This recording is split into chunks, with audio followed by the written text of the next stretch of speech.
내 몸속엔 며느리 심장이 뛰고 있는데 네 놈이 감히 무슨 짓을 해? 은수야, 걔 잘못했어. 내가 미쳤었어. 아니, 당신은 미친 적 없어. 그냥을 뚱뚱해진 내가 싫었을 뿐이야. 병원 복도의 공기는 늘 서늘하지만 3년 전 그날 제 손등에 떨어진 아버지의 눈물은 그 무엇보다 뜨거웠습니다. 연두빛 수술복을 입고 이동 침대에 누운 채 규칙적으로 깜빡이던 천장 조명을 지금도 잊지 못합니다. 은수야, 지금이라도 관둬라. 아빠가 전 세계를 뒤져서라도 기증자 찾아낼게. 내 몸에 칼 대는 거. 아빠는 죽어도 못 본다. 가온그룹 이팔봉 회장님은 제 앞에서 아이처럼 어깨를 들먹이며 울고 계셨습니다. 하지만 그때의 저는 바보 같을 정도로 확신에 차 있었지요. 아빠, 나 괜찮아. 상현 씨가 그랬어. 내 옆구리에 남을 흉터는 우리 사랑의 훈장이라고 평생 나를 업고 다니면서 그 빚 다 갚겠다고 했단 말이야. 나 이 사람 믿어. 그때 제 나이 27사랑이 모든 고통을 치유할 거라 믿었던 무모한 계절이었습니다. 수술실로 들어가기 직전 남편 상현 씨가 달려와 제 이마에 입을 맞추며 속삭였습니다. 은수야, 사랑해. 정말 고마워. 내 목숨보다 널 더 아끼고 지킬게. 그의 눈에 맺힌 눈물이 가짜일 거라고는 단 한순간도 의심하지 않았습니다. 의식이 흐릿해지는 찰나 옆 침대에서 가쁜 숨을 쉬던 시어머니의 손을 잡으며 저는 기도했습니다. 어머니, 꼭 사셔야 해요. 우리 다 같이 행복해야 하잖아요. 하지만 그 수술은 제 인생의 가장 찬란했던 시절을 앗아갔습니다. 수술 후유증으로 호르몬 체계가 무너졌고 제 몸은 풍선처럼 부풀어 올랐습니다. 예전에 날렵했던 턱선은 사라지고 거울 속에는 낯선 이방인이 서 있었습니다. 저녁 6시, 식탁에 저녁상을 차려놓고 기다리던 참이었습니다. 도어락 소리가 들리더니 남편이 들어왔습니다. 그런데 뒤에 젊은 여자가 하나 따라 들어오더군요. 김 대리가 급한 일이 있어서 잠깐 들렀어. 화장실 좀 쓰고 갈 거야. 김대리라는 여자는 고개만 까딱하고는 집 안을 둘러봤습니다. 아무리 회사 직원이라지만 남의 집 안방 쪽까지 시선을 보내는 게 예사롭지 않았습니다. 저녁 준비하고 계셨네요. 죄송해요, 사모님. 급한 볼일 좀 보고 바로 나갈게요. 그 말과 달리 김대리는 거실 소파 쪽으로 걸어가 앉았습니다. 식탁 위 조기조림에서 김이 모락모락 올랐습니다. 어머, 이 냄새. 생선이에요? 요즘 집에서 직접 생선을 조리시는 분들이 많지 않던데. 아, 여보. 내가 생선 냄새 좀 그만하라고 했잖아. 회사에서 하루 종일 일하고 들어오는데 이런 냄새 맡으면 피곤해진다니까. 남편은 식탁으로 다가가더니 생선 조림을 싱크대로 바로 버리더군요. 제가 2시간 동안 손질한 조기가 그냥 버려졌습니다. 그런데 제가 정리를 하고 있는 동안 두 사람은 이상한 대화를 나누고 있었습니다. 저 목걸이. 오래된 것 같네요. 줄이 좀 낡았어요. 아, 그거 세척 좀 맡겨야겠어. 안 그래도 내일 우리 호텔 가는 김에 보석 가게 들를 건데. 그래도 안에 중요한 게 들었으면 조심하셔야죠. 펜던트 안에는 어머니가 주신 인감도장이 들어있었습니다. 남편이 요즘 유독 이 목걸이를 자주 언급하는 이유를 그제야 알 것 같았습니다. 그럼 저 이만 가볼게요, 사모님. 그래, 가자. 나 나갔다 올 테니까 좀 치워놔. 남편은 김대리를 배웅하러 나갔습니다. 저는 혼자 남아 멍하니 서 있었습니다. 거실엔 생선 냄새와 함께 낯선 향수 냄새가 섞여 있었습니다. 어젯밤 식탁 위에 흩어진 조기 토막을 줍고 있던 저를 보며 상현 씨는 무심하게 한마디를 던졌습니다. 내일 점심에 호텔 뷔페를 예약해두었으니 준비하고 있으라고. 그동안 집안일 하느라 고생 많았으니 맛있는 거라도 먹으러 가자고 말이죠. 저는 바보같이 그 짧은 말 한마디에 다시 마음이 흔들렸습니다.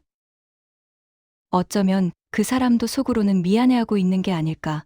우리가 다시 예전처럼 다정한 사이로 돌아갈 수 있지 않을까 하는 신락 같은 희망이 가슴 한구석에서 피어올랐습니다. 하지만 다음 날 부푼 기대를 안고 들어선 호텔 문 너머로 보인 풍경에 그 희망은 차갑게 식어버렸습니다. 남편의 옆자리에는 화려한 명품으로 치장한 김 대리가 당연하다는 듯 앉아 저를 비웃고 있었습니다. 제가 자리에 앉기도 전에 김 대리는 제 팔뚝을 노골적으로 훑으며 입을 열었습니다. 어머, 사모님 오셨어요? 근데 어쩌나 그 팔뚝은 운동으로도 안 빠지겠어요. 보는 사람이 다 숨이 차네요. 실장님, 사모님 전신 흡입이라도 시켜드려야지 이게 뭐예요? 김 대리는 사람들 앞에서도 아랑곳하지 않고 저를 인격적으로 난도질했습니다. 상현 씨는 그런 그녀를 말리기는커녕 테이블 밑으로 김 대리와 몰래 손을 맞잡고는 제 가슴께를 힐끗거렸습니다. 그의 눈길이 머문 곳은 제가 늘 목에 걸고 다니는 낡은 펜던트였습니다. 은수야, 밥 먹기 편하게 그 목걸이 좀 이리 줘봐. 아까 말했지? 세척 맡겨줄게. 줄이 다 사가서 금방이라도 끊어질 것 같아 그래.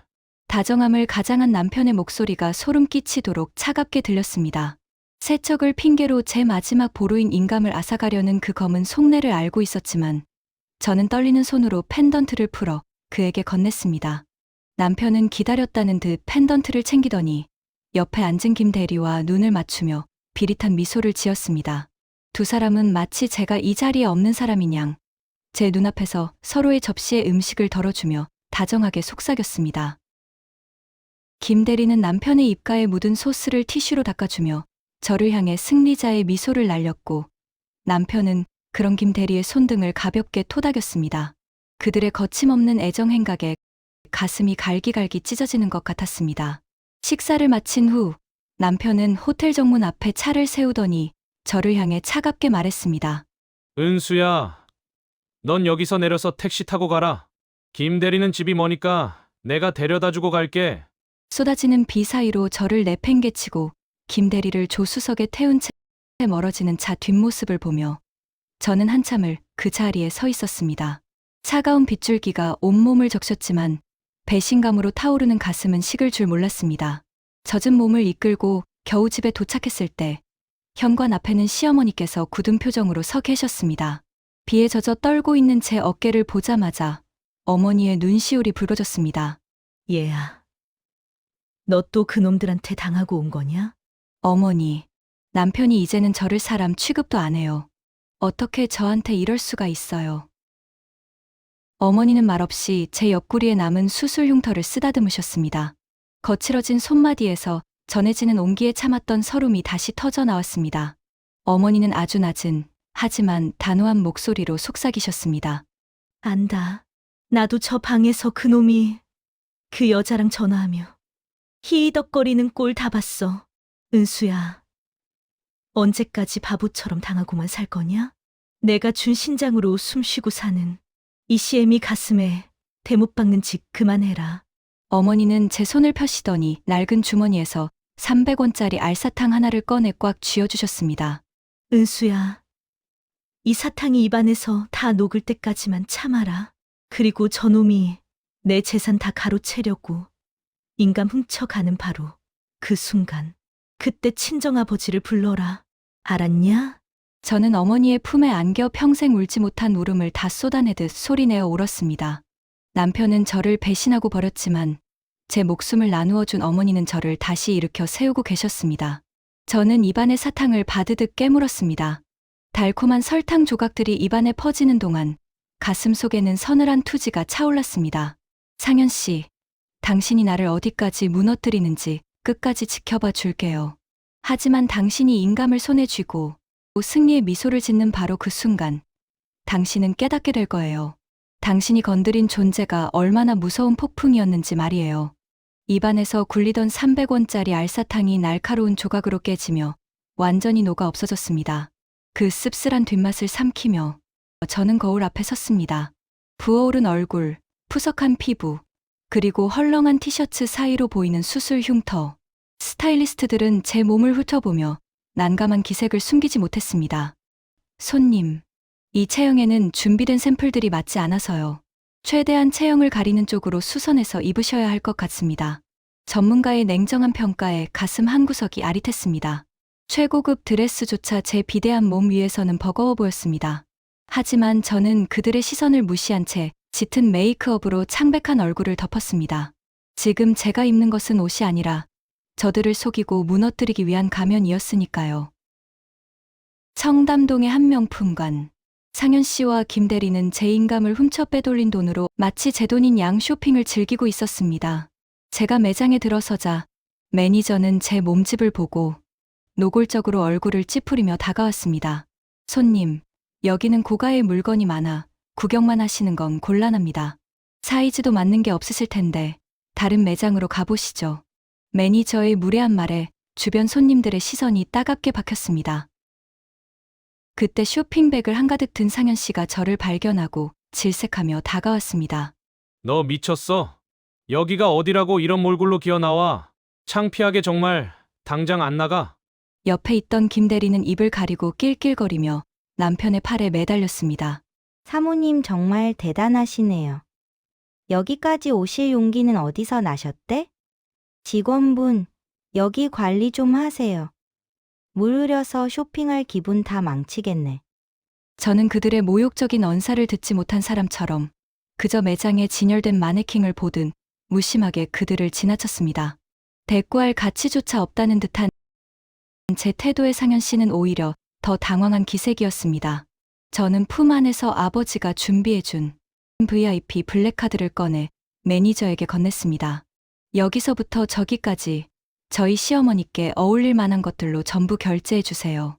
사이즈는 따로 말씀드릴 테니 포장해서 집으로 보내주시고요. 방금까지 무시하던 매니저의 허리가 90도로 꺾였습니다. 저는 상현 씨와 김 대리의 경악한 표정을 뒤로하고 그들이 든 쇼핑백 내용물을 궁금해하지도 않은 채 우아하게 매장을 빠져나왔습니다. 집으로 돌아온 상현 씨는 현관문에 들어서자마자 짐승처럼 포효하며 날뛰었습니다. 거실 소파에는 김 대리가 제 돈으로 산 800만 원짜리 명품 가방이 놓여 있었습니다. 시어머니께서는 그 가방을 물끄러미 바라보시더니 부엌에서 김치 국물이 가득 담긴 그릇을 들고 오셨습니다. 어이구, 손이 떨리네. 이게 여기 있었구나. 어머니는 망설임 없이 가방 위로 붉은 국물을 들이부으셨습니다. 하얀 가죽 위로 번져나가는 얼룩을 보며 상현 씨가 비명을 질렀습니다. 어머니, 지금 뭐 하시는 거예요? 이거 김 대리가 얼마나 아끼는 건데? 어머니는 평소의 자애로운 표정을 지워버리고 상현 씨의 뺨을 매섭게 후려치셨습니다. 이 미련한 놈아. 내 마누라같이 살 좀 떼어주며 살려놓은 애미 앞에서 어디 감히 그딴 계집 가방 타령이야. 이 가방이 누구 돈으로 산 건지 알기나 해? 은수 인간 부용해서 산 작물이야. 이 도둑놈아. 상현 씨는 처음 보는 어머니의 서슬퍼런 기세에 눌려 바닥에 주저앉았습니다. 바닥에 주저앉아 벌벌 떠는 저 남자를 보니 지난 3년이 주마등처럼 스쳐갔습니다. 가온 그룹 회장 딸이라는 이름표까지 떼고 오로지 이 사람 하나만 보고 달려온 세월이었습니다. 너 정말 어떻게 된 거야? 아까 그 카드며 지금 이 상황? 너 나한테 작정하고 속인 거야? 너 어디서 그런 큰 돈이 나서 사람을 그렇게 망신을 줘? 속였다고? 아니, 난 당신을 믿고 싶었어. 내 배경, 우리 집 돈. 그런 거 말고 그냥 이은수라는 여자 하나만 봐주길 바랐다고. 그래서 아빠한테 무릎 꿇고 빌면서 내 이름까지 지우고 당신한테 온 거야. 사랑했습니다. 죽을 만큼 사랑해서 병든 시어머니 살리겠다고 내 배에 칼 대는 것도 마다하지 않았습니다. 그게 이 사람을 위한 내 사랑의 마지막 증거라고 믿었으니까요. 당신 엄마 살리겠다고 내 신장 떼준 거, 그거 내가 돈 많아서 한 줄 알아? 아니, 당신 너무 사랑해서, 당신 우는 거 보기 싫어서 내 신장까지 내준 거야. 근데 당신은 그 사랑 때문에 망가진 내 몸을 보고 괴물이라 그랬어. 어떻게 당신이 나한테 그럴 수가 있어? 은수야, 내가 잘못했어. 내가 잠시 미쳤었나 봐. 너희 집이 이렇게 여유 있는 줄 알았으면 내가... 아직도 정신 못 차렸구나, 상현 씨. 당신 눈엔 아직도 내 정체보다 내 뒤에 있는 돈이 더 중요해. 그래, 끝까지 그렇게 계산기나 두드리고 있어봐. 내일 회사에서 무슨 일이 벌어질지도 모른 채로 어젯밤에 그 소란이 꿈이었기를 바랐는지 상현 씨는 평소보다 이른 아침부터 실장실에 앉아 거드름을 피우고 있었습니다. 그 옆에는 김 대리가 익숙한 손길로 커피를 내려 잔을 받치며 비서 노릇을 하고 있었죠. 여전히 두 사람은 제가 누구인지 꿈에도 모른 채 저를 어떻게 다시 이용해 먹을지 머리를 맞대고 있었습니다. 상현 씨는 커피를 한 모금 마시며 아주 여유로운 목소리로 김 대리에게 말했습니다. 걱정 말라고. 은수 걔는 나 없으면 죽는 애니까. 장인이 돈 좀 만지는 모양인데 잘만 구슬리면 우리 사업 자금으로 더 크게 당길 수 있다고 말이죠. 오늘 저녁에 가서 무릎 한번 시원하게 꿇어주면 그만이라는 그의 말에 김 대리는 콧방귀를 뀌며 맞장구를 쳤습니다. 실장님도 참 그런 곰 같은 여자가 뭐가 좋아서 무릎까지 꿇느냐며 적당히 돈만 빼앗고 갈아치우라는 그들의 대화는 추악하기 그지없었습니다. 하지만 그 오만한 확신이 멈추는 데는 채 1분도 걸리지 않았습니다. 실장실 문이 열리고 제가 수행원들을 대동한 채 그들 앞에 나타났을 때까지도 김 대리는 상황 파악을 못한 채 저를 위아래로 훑었습니다. 어머 사모님, 여기가 어디라고 예고도 없이 들어오느냐며 실장님 바쁘시니 당장 나가라고 쏘아붙이는 그 여자의 목소리는 평소처럼 날카로웠습니다. 저는 김 대리의 말을 무시하고 뒤에 선 수행원들에게 차갑게 지시했습니다. 강상현 씨와 김 대리, 지금 당장 이 방에서 본인들 짐 정리해서 내보내라고 말이죠. 보안팀을 불러 출입카드도 즉시 정지시키라는 제 말에 상현 씨가 벌떡 일어나 소리를 질렀습니다. 이은수 너 지금 제정신이야? 여기가 내 안방인 줄 알아? 내가 뭔데 총괄실장인 나더러? 나가라 말아야. 저를 보고 눈을 부라렸습니다. 저는 상현 씨의 눈을 똑바로 응시하며 아주 낮은 목소리로 대꾸했습니다. 강상현 씨, 아직도 상황 파악이 안 되느냐고 물었죠. 당신이 그렇게 탐내던 이 회사 이름이 가온이고 오늘 아침부로 이 회사 경영 전체를 총괄할 신임 본부장으로 내가 발령받았다고 말입니다. 당신은 오늘부로 모든 직무에서 해임이라는 제 선고에 김 대리는 들고 있던 커피잔을 떨어뜨릴 뻔하며 안색이 흙빛이 되었습니다. 사모님이 어떻게 본부장이냐며 말을 더듬는 그 여자에게 저는 덧붙였습니다. 비서 노릇하느라 고생 많았지만 이제 당신이 모셔야 할 본부장이 바로 나인데 계속 일할 수 있겠느냐고 말이죠. 저는 본부장석으로 걸어갔습니다. 김 대리가 정성껏 내린 커피 향이 지독하게 역겹게 느껴졌습니다. 주인이 바뀐 이 방의 서늘한 공기 속에서 저는 사랑 하나 믿고 참아온 지난 3년의 세월을 비로소 내려놓았습니다. 주리도 궁지에 몰리면 고양이를 문다고 했지만 상현 씨는 독을 품은 사나운 뱀이었습니다. 제가 가온 그룹 본부장으로서 그의 숨통을 조여오자 그는 제가 가장 수치스러워하는 부분을 정확히 파고들어 난도질하기 시작했습니다. 어느 날 아침 출근길에 마주친 직원들의 눈빛이 평소와 달랐습니다.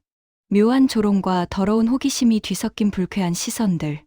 사무실 책상에 앉기도 전에 비서가 하얗게 질린 얼굴로 제게 태블릿 PC를 내밀었습니다. 화면을 본 순간 저는 숨 쉬는 법조차 잊어버렸습니다.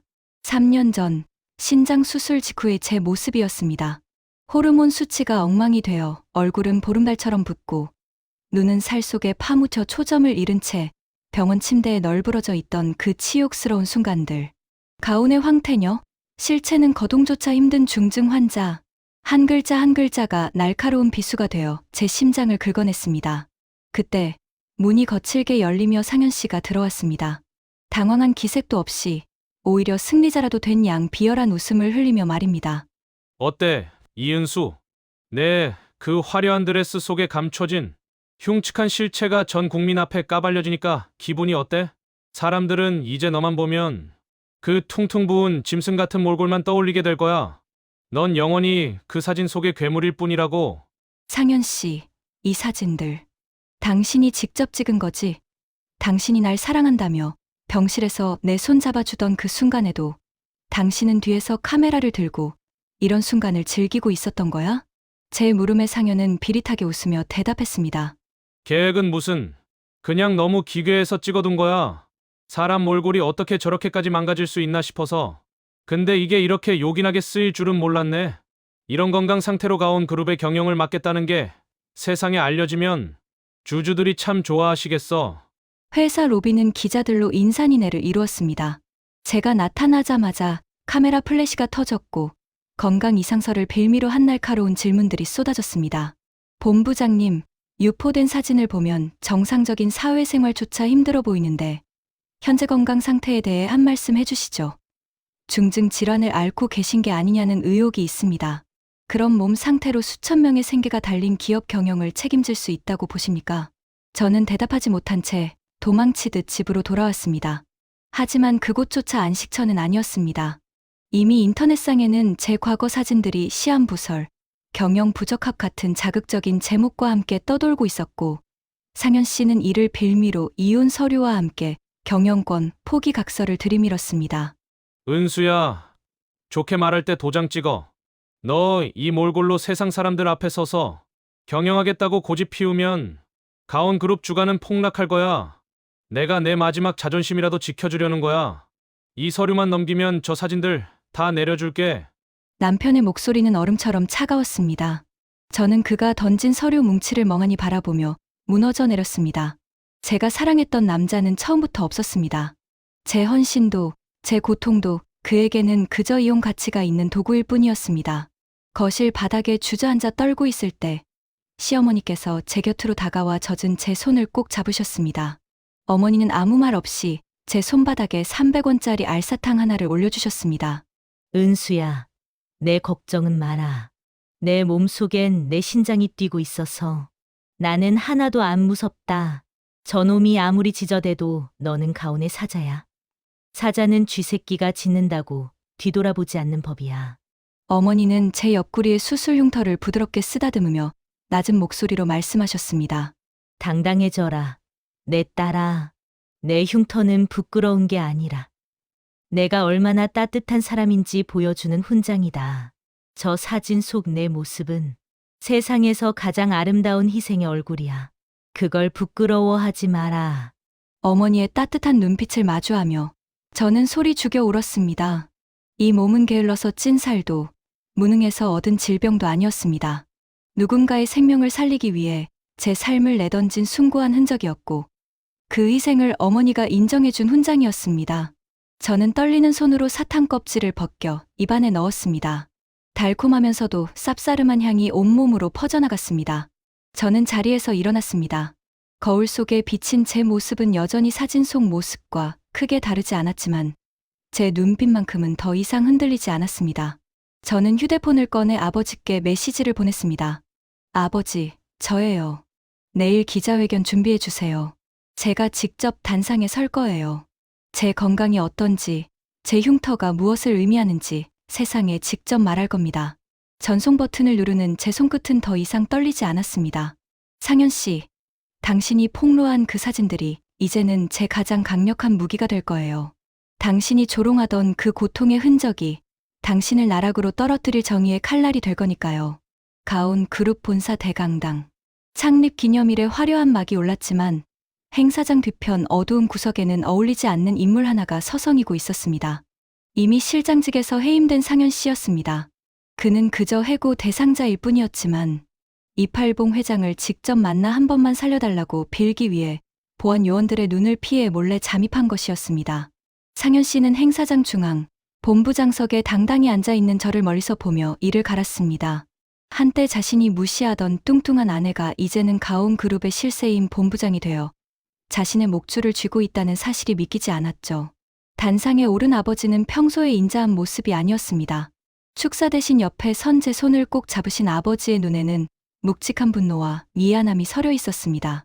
오늘 이 자리는 우리 가온의 새로운 도약을 알리는 날이기도 하지만 내 딸 이은수 본부장이 겪은 부당한 고통을 바로잡는 날이기도 합니다. 아버지의 말씀이 끝나자 강당의 대형 스크린에 영상 하나가 떠올랐습니다. 사람들이 술렁이기 시작했습니다. 화면에는 상현 씨가 유포했던 제가 가장 비참하게 부어있던 수술 직후의 사진이 크게 걸려 있었습니다. 저는 마이크를 고쳐쥐고 정면을 응시했습니다. 행사장 구석, 보안 요원들에게 붙잡혀 비참하게 일그러진 상현 씨와 김 대리의 얼굴이 보였습니다. 하지만 저는 그들에게 시선 한 번 주지 않았습니다. 그들은 이미 제 인생에서 지워졌으니깐요. 방금 보신 사진 속의 저는 누군가에겐 가리고 싶은 허물이었을지도 모릅니다. 하지만 저에게 이 흉터는 사랑하는 이를 위해 제 몸의 일부를 기꺼이 내어준 숭고한 선택의 흔적입니다. 저는 잠시 말을 멈추고 객석의 임원들과 내빈들을 천천히 둘러보았습니다. 가장 소중한 사람을 위해 제 살점을 떼어낼 줄 아는 사람만이 가온이라는 거대한 가족의 미래를 책임질 자격이 있다고 믿습니다. 제 상처는 더 이상 약점이 아닌 제가 여러분 앞에 서 있는 가장 떳떳한 이유입니다. 제 선언이 끝나자 강당 안은 마치 시간이 멈춘 듯 지독한 정적에 휩싸였습니다. 화려한 드레스로 치장하지도 수술 후유증으로 부어버린 얼굴을 완벽하게 가리지도 못했지만 제 옆구리의 흉터를 본부장의 자격이라 명명한 순간 저는 제 생에 가장 거대한 존재가 된 기분이었습니다. 가장 먼저 그 정적을 깨뜨린 것은 단상 아래 계신 아버지였습니다. 평생 기업을 일궈오며 단 한 번도 공식 석상에서 사적인 감정을 드러내지 않았던 아버지가 떨리는 손으로 안경을 벗어 눈가를 훔치시는 모습이 제 시야에 들어왔습니다. 아버지는 저를 향해 아주 느리게 그러나 힘있게 박수를 치기 시작하셨습니다. 그 박수는 자식의 아픔을 미처 다 헤아리지 못했던 자신에 대한 반성이자 스스로 상처를 딛고 일어선 가온의 후계자에 대한 최고의 경의였습니다. 아버지의 박수 소리는 곧 거대한 파도가 되어 강당 전체로 번져나갔습니다. 상현 씨의 눈치만 보며 고개를 숙이고 있던 임원들이 당황한 듯 서로의 얼굴을 확인하기 시작했습니다. 그중 경영 일선에서 뼈가 굵은 노련한 최 전무님이 자리에서 일어났습니다. 그는 상현 씨가 뿌린 사진들에 흔들렸던 자신을 부끄러워하는 듯 제게 깊숙이 고개를 숙여 인사를 건넸습니다. 본부장님, 우리가 가온의 정신을 잠시 잊고 있었습니다. 누군가의 숭고한 희생을 조롱하는 자를 믿었던 우리의 눈이 멀었습니다. 오늘 본부장님이 보여주신 그 진심이야말로 가온이 지켜내야 할 진짜 자산입니다. 최 전무님의 발언에 다른 이사들도 약속이라도 한 듯 일제히 자리에서 일어났습니다. 옳은 말씀입니다. 이것이 진짜 가온의 리더십입니다. 라는 외침이 곳곳에서 터져나왔습니다. 상현 씨가 저를 무너뜨리기 위해 뿌려놓은 더러운 의혹들은 제 당당한 고백 앞에 한 줌의 먼지처럼 사라져 버렸습니다. 임원들이 보내는 박수 소리는 단순한 환호가 아니었습니다. 그것은 가온이라는 거대한 배의 키를 잡을 진정한 주인이 누구인지, 그들이 이제 누구를 따라야 하는지를 인정하는 묵직한 서약과도 같았습니다. 저는 그 뜨거운 박수 세례 속에서 아버지를 바라보았습니다. 아버지는 말없이 고개를 끄덕이며 깊은 미소를 지어 보이셨습니다. 이제 됐다, 내 딸아. 라고 말씀하시는 것 같았습니다. 비로소 가온 그룹의 모든 권위와 실권이 온전히 제 손으로 넘어오는 순간임을 저는 온몸으로 느낄 수 있었습니다. 행사가 끝난 뒤 정적이 감도는 회장실. 아버지가 앉아 계신 책상 앞에 시어머니께서 고개를 숙인 채 서 계셨습니다. 자식의 죄를 짊어진 노모의 등은 평소보다 훨씬 작아 보였습니다. 회장님, 제가 죽을 죄를 지었습니다. 은수 같은 보물을 제 자식이 감히 애미로서 드릴 말씀이 없습니다. 면목 없지만 이제 저는 제 아들 곁으로 돌아가겠습니다. 비록 죄를 지었어도 제 자식이니 남은 생은 그놈 죄를 닦으며 살겠습니다. 시어머니는 떨리는 손으로 제 손을 꼭 잡으셨습니다. 아버지는 깊은 한숨을 내쉬더니 곁에 선저를 한번 보시고는 시어머니를 향해 나직하게 말씀하셨습니다. 사돈, 그 미련한 놈의 잘못이지 사돈 잘못이겠습니까? 우리 은수 배에 난 상처만큼이나 사돈 가슴에도 큰 구멍이 났을 텐데 가서 그놈 정신 좀 똑바로 차리게 다독여 주십시오. 은수 걱정은 마시고요. 저는 시어머니를 모시고 회장실 밖으로 나왔습니다. 로비에 서서 어머니의 외투깃을 여며주며 나직하게 말했습니다. 어머니, 가끔 연락드릴게요. 건강 챙기시고요. 어머니는 눈시울을 붉히며 고개를 끄덕이셨습니다. 은수야, 미안하다. 그리고 고맙다. 내 몸속엔 내가 준 신장이 있으니 죽을 때까지 내 이름 잊지 않고 기도하며 살게. 어머니는 멀어지는 제 모습을 한참이나 지켜보다가 무거운 발걸음을 옮기셨습니다. 모든 풍파가 지나간 지 한 달 뒤, 저는 가온 그룹 본부장실 창가에 서서 지는 노을을 바라보고 있었습니다. 상현 씨는 법의 심판을 받고 있고 어머니는 가끔 제게 직접 담근 김치를 보내오시며 조용히 지내고 계십니다. 예전처럼 매일 부대끼며 살지는 않지만 각자의 자리에서 서로의 안녕을 비는 이 거리감이 지금의 우리에겐 가장 적당한 예의라는 생각이 들었습니다. 저는 주머니 속에서 마지막 사탕 껍질을 만지작거렸습니다. 300원짜리 사탕은 이미 녹아 없어졌지만 그 달콤함은 평생 제 가슴 속에 지워지지 않는 온기로 남을 것입니다. 저는 제 옆구리의 흉터를 무심하게 슥 문질러 보았습니다. 이제 이것은 누군가를 원망하는 상처가 아니라 제가 제 삶을 스스로 선택하고 지켜냈다는 가장 당당한 증표였습니다. 거울 속에 저는 예전보다 조금 수척해졌을지 모르지만 눈빛만큼은 그 어느 때보다 맑고 깊었습니다. 이제야 비로소 이은수라는 제 진짜 인생이 시작되고 있었습니다.